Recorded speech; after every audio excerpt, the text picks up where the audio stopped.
Hi everyone, I'm here to talk to you a little bit more about medium, or media is the plural. Sometimes you also see it as mediums, which I tend to say more than media.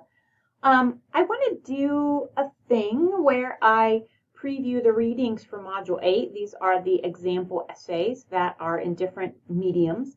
And I would like to preview them, but also talk about what medium is a little bit more than I did in the introduction video to Module 8. So I have a handout that I will add into our shell that lists a bunch of mediums. I worked with an on-campus class and they came up with this list, so thought I would share it with you. We came up with it together as we worked in class.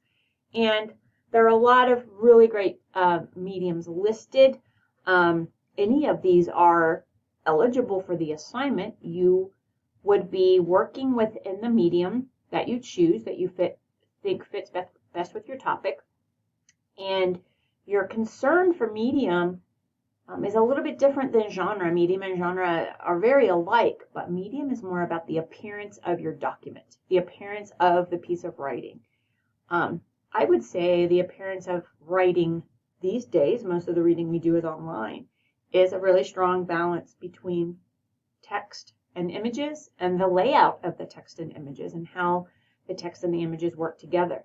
So everyone should have some images in their text, should have some images in their third essay. I'm using air quotes because it might not be an essay exactly.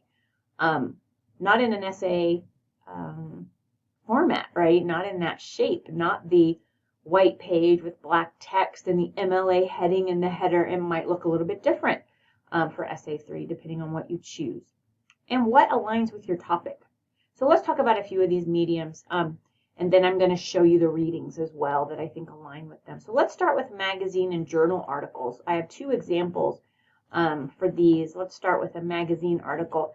I'm pretty sure that The Ways We Lie was a magazine article to begin with, and I'm forgetting where it was published. But why I like this essay is that it really aligns well with the academic essay that you're supposed to be learning how to write, because it's written like an essay, but the way that it differs is you all see there's an introduction, then there are these sections, and there are these section headers or these section titles. And in addition to that, sources are used in a pretty unique, creative way where they're put in the place of an epigraph. The quote is there, and then the epigraph sort of leads the main point or the message in each of the sections. So this is a pretty cool layout for an essay. And it was laid out this way probably because it was in a magazine or a journal or a newspaper. But I think this layout, this document design, that's what medium is. It's about focusing on document design, is a really good example of one that you could use. So let's go back to, so that was the Ways We Lie by Stephanie Erickson. Let's go back to my list. I'm going to scroll down a little bit more. Again, I'll post this, you all. I'm not going to talk about all of these. There's too many. Let's talk about the comic or the graphic novel. Now, you're not going to be writing a novel for the class or making a comic, but I want to show you this one, Life is a Pre-Existing Condition by Aubrey Hirsch. And this is, it's written with comic. It's mostly image, some text. It's also put on a blog. So this is an example blog. If you want to click on the word The Audacity, you all could look at how the blog is structured and look at how blog essays are published. But, I wanted to show this one because it has such a nice balance between image and text. And the image speaks so much speaks so much to the topic, almost as much as the text does. So that's an example of that one. Let me bring my list back up. I want to scroll down to academic essay. I want to show you Inked Well. So let me get that one on the screen. This one, y'all, I think is the most academic of all of the essays you're reading for essay 3. It was published in an academic journal. That's the name of the journal up here, the American Interest. And it's quite long. But the reason it's long is because the author has researched this topic so thoroughly. There are research scholarly sources, so, library work, but, most of our research is done online, so lots of history in this piece, as well as first-person interviews with people that the writer met somewhere in Florida. I'm forgetting which town he was in. Y'all, this is an example of a piece of writing called an ethnography, ethnography, where the writer or the researcher goes into the community or the culture where a behavior is happening, and they're trying to become experts on the behavior, and in this behavior is tattooing. And so there's a lot of first-person research. There's a lot of secondary research going on. Remember, we talked about primary and secondary sources for the rhetorical analysis. So, this was a piece that was written in an academic context, and then it was published. So this is a great example of what it looks like online to publish an essay. So, you could at least if you wanted to do a journal article, come up with your journal heading, and then, even create some, headers up here to make it look like it's a part of a journal. Just kind of scrolling through, so you could also see the way that the sources are used and these block quotes. That's something we do in MLA format too, is have block quotes. Or here's another epigraph set up for a quote instead of actually like a block quote, so something like The Ways We Lie did. That's happening here too. So you can be a little bit more creative with your source usage. That's why I'm scrolling through here. Here's another larger quotation, but kind of put in that epigraph setup. So really glad to show you some of these different ways of handling sources and different ways that the essays can look. And then the last one, oh gosh, I should have shown it to you at the beginning, but I forgot. Let's go back to magazine article. The last essay that we can read during Module 8 is called Contraindications. I'm not going to give away the topic. I am going to scroll through a little bit so you all can see that this is a really nice mix of text and image. All of you should be using images in your writing. I want you to notice the captions here. This is something similar to MLA format where you have to have a caption under your images. So if you end up writing just an essay and just want to put images in to show your topic, you will have captions. And so this essay, for me, is also very similar to an academic essay. It just happens to be in a magazine website, and it's a post, so it's online. So it looks a little bit different. But, I think the bottom line here is such a balance between image and text. And this piece happens to be about lots of different topics. It is about the expertise or the technical information about climbing, being in nature, surviving in nature. But it's about something else too that I won't share quite yet or at all, so that you can enjoy the essay.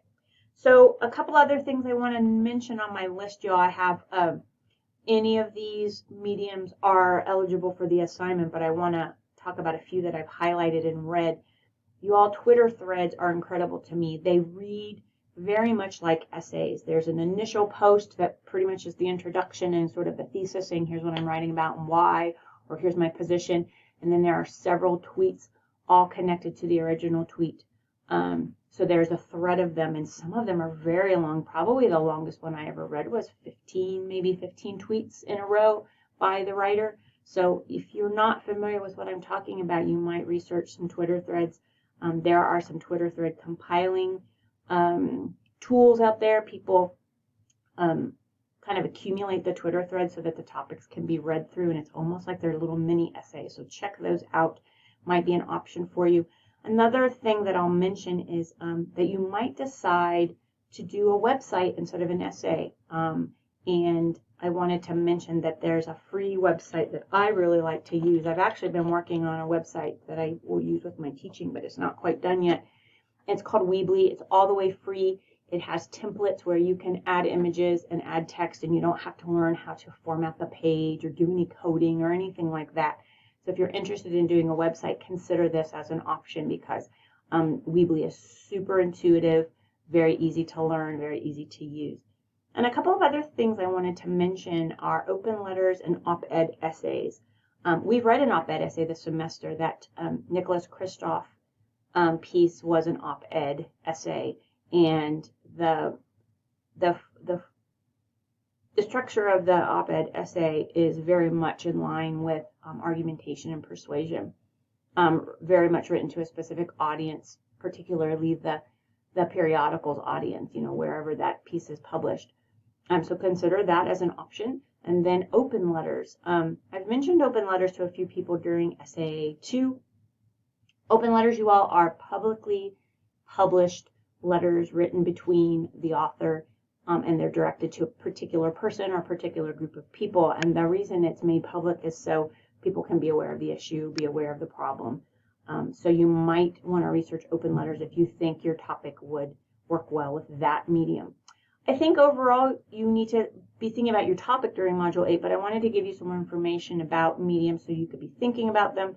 I'll probably repost this video next week during Module 9 so you can watch it again because I'll ask you to identify your medium next week. So you're watching this now and you have some time to think about what your medium might be. And then you can also ask me questions. So do consider to schedule a check-in meeting either this week during Module 8 or next week during Module 9, Part 1.